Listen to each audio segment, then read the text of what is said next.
arrests ordinary man, then learns he's the police chief's son. It was a crisp autumn evening in the bustling city of Crestwood, where the streets were alive with the hum of traffic and the glow of neon signs, the person said. An officer named Jake Carter, who was just starting out in the police force and had a badge that was so shiny that it still had the store's shine on it, was patrolling his typical route. In spite of the fact that he had only been on the police for 3 months, he was very keen to demonstrate his worth. Jake was the sort of law enforcement officer that adhered to the whole rulebook, including every single line, word, and comma. His understanding of the law was that it was either black or white, and there was no opportunity for ambiguity. That evening, Jake's radio began to make a crackling sound. Please be on the lookout for a silver car that was involved in a hit-and-run accident at the intersection of 5th and Maple. The suspect is a male, possibly in his mid-30s, and he is wearing a dark hoodie. Jake's heart broke. It was his opportunity to make a significant impact on the world. He activated his siren and raced toward the location of the incident. While he was making the left into Maple Street, his keen eyes got a sight of a silver automobile that was parked in an alleyway in a disorganized manner. A guy wears a black hoodie and is seen leaning against the automobile while fumbling with something in his hands. The door on the driver's side of the vehicle was slightly ajar. Jake's training began to take effect.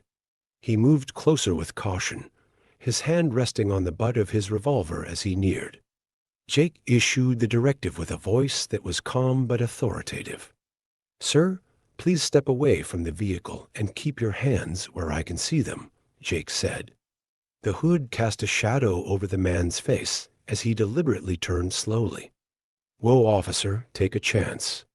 It was a nonchalant and almost dismissive tone that he used when he remarked, "I'm just getting some air." Immediately, Jake's gut told him that something was not quite right. When compared to someone who had just departed the site of an accident, the man's manner was excessively calm and confident.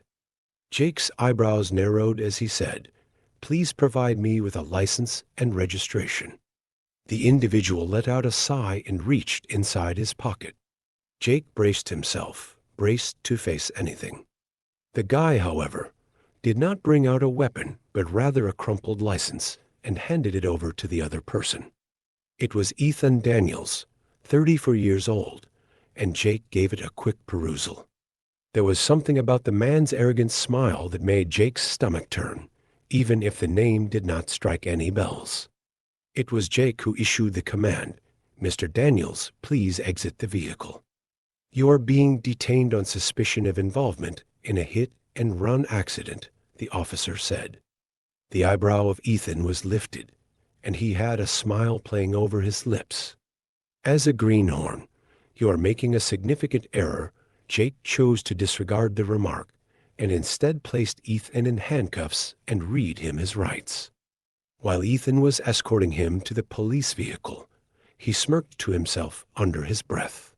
"Kid, you are going to come to regret this." When Jake returned to the station, he processed Ethan with the utmost attention to detail. To ensure that he had a strong case, he completed the necessary documentation, cataloged the evidence, and even double-checked the surveillance tape from the location where the incident occurred. It was a source of pride for him, the sort of arrest that may bring him a commendation, and perhaps even a promotion, was the kind that he had just committed. On the other hand, the older man's face became pale as he handed the paperwork to his sergeant. "Does Jake have any idea who this person is?" When the sergeant posed the question, his voice was shaking. Jake wore a frown. It was Ethan Daniels. "As far as I can tell, he is simply a man who believes he is above the law." With a solemn look on his face, the sergeant shrugged his head. "No, Jake," she said. "He is not simply a random person. He is Chief Daniels' son." Jake's blood became ice cold. While serving as the head of the Crestwood Police Department, Chief Daniels was a guy who was well known for his unwavering commitment to discipline and his no-nonsense approach. The police force regarded him as a legend and a policeman's officer. However, Jake had just taken his kid into custody. In the morning of the next day, Jake was called to the office of the chief. As he made his way down the lengthy corridor, his stomach was in knots, and the sound of his footfall reverberated much like a death march. A booming voice shouted, "Enter." He pounded on the door, and the voice said, "Enter."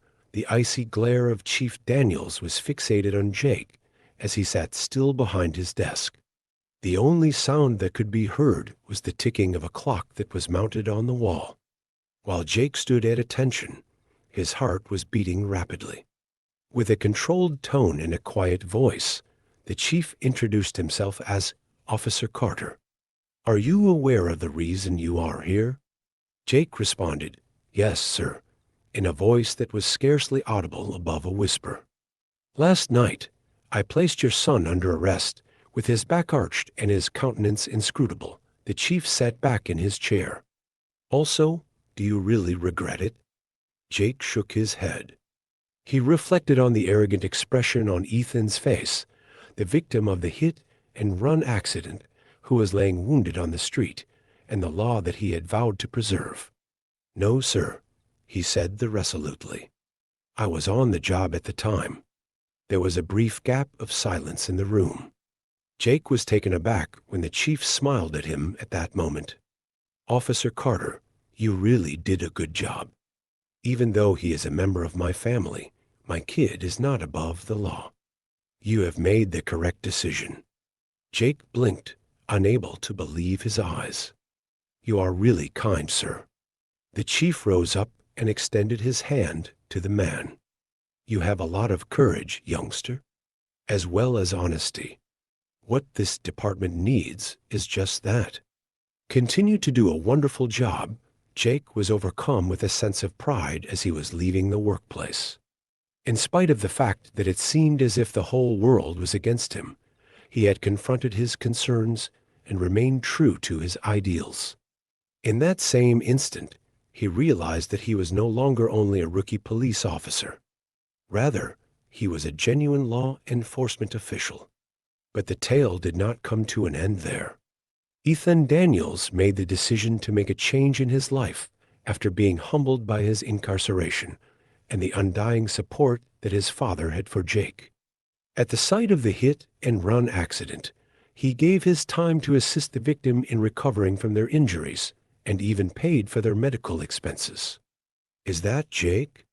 He rose to prominence within the Crestwood Police Department, being well known not just for his strict adherence to the rules, but also for his bravery and unyielding commitment to justice. The news of Jake's courageous arrest and Chief Daniels' unexpected response spread like wildfire across the Crestwood Police Department. At one point in time, officers who had previously seen Jake as nothing more than a green rookie looked at him with a fresh respect. There were even headlines like, "Rookie Cop Stands Firm. Justice Knows No Favorites," emblazoned across the main page of the local newspaper once the tale found its way to the local news organization. A few days ago, Jake was the topic of conversation in the town. However, Jake was not the kind of person to take pleasure in being the center of attention. He went back to his beat with the intention of demonstrating that his acts were not only an isolated instance of courage, but rather a character trait that reflected who he was as a law enforcement officer. While all was going on, Ethan Daniels, who had been released on bond, was dealing with the repercussions of his conduct. A woman called Maria Lopez, who was a single mother, was the victim of a hit-and-run accident. She had suffered a fractured leg and had been unable to work for many weeks, while his father was keeping a close check on him. Ethan went to see her in the hospital to personally apologize for what had happened. During the time when Ethan was standing beside Maria's hospital bed, he spoke with a shaky voice and said, "I do not expect you to forgive me, but I want to put everything in their proper place. Every single one of your medical expenses will be paid for, and I will do all in my power to assist you and your family. Maria has accepted his apologies, despite her initial skepticism. During the following several weeks, Ethan remained true to his pledge.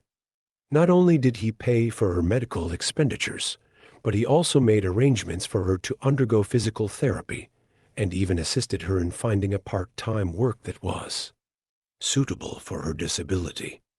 There were very few people who had ever seen this side of Ethan.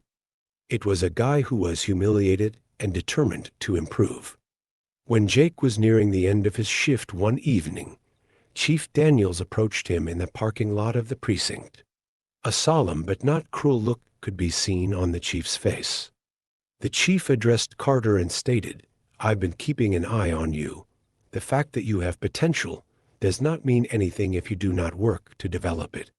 If I were to set up a special task force, would you be interested in participating in it? Cleaning up the most troublesome areas in the city is the primary emphasis of this initiative." Jake's eyes became more wide. It was the type of opportunity that he had always hoped for, a chance to make a significant difference in the world.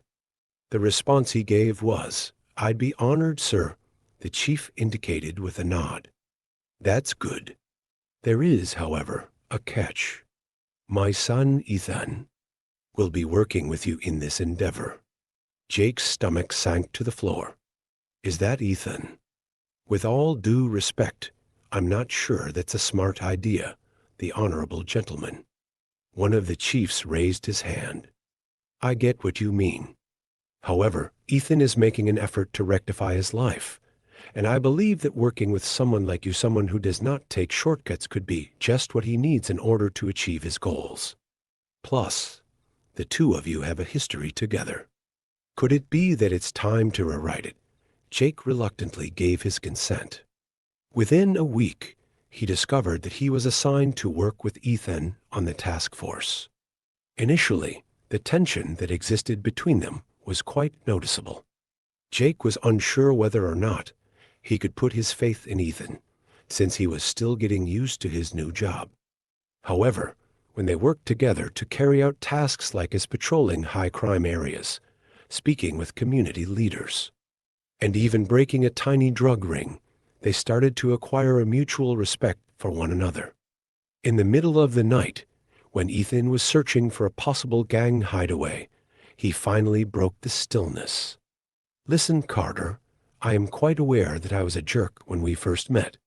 However, I want you to know that I am working hard to improve myself. Due to the fact that my father has always been a larger-than-life character, I suppose I have spent the most of my life attempting to live up to his expectations.